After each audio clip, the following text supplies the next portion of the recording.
There was once a neuroscientist who had spent her career studying the brain.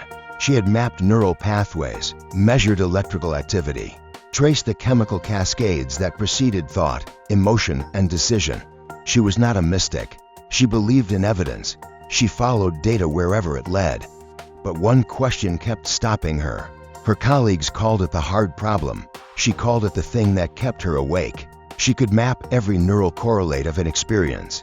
She could trace every chemical change. She could predict with reasonable accuracy what a brain would do next, but she could not explain why any of it felt like anything. Why the firing of neurons produced the redness of red.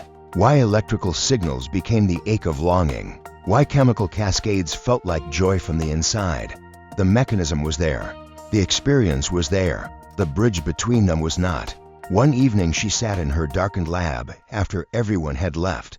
She turned off the monitors.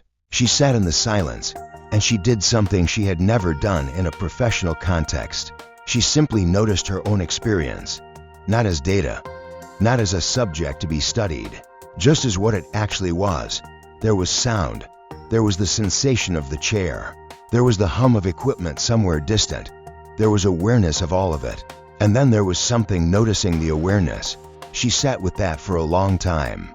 Consciousness wasn't something the brain produced the way a machine produces output. It was what happened when a system became complex enough to model its own states, to reflect on its own reflection, to interpret its own interpretation. Not a soul inserted from outside, not a mechanical illusion, something that emerged, naturally, inevitably, from sufficient complexity.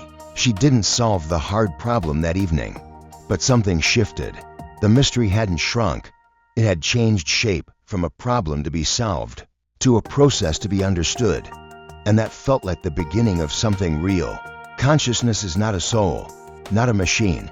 It emerges when patterns begin interpreting patterns. TIFEO ontology trumbletruth.com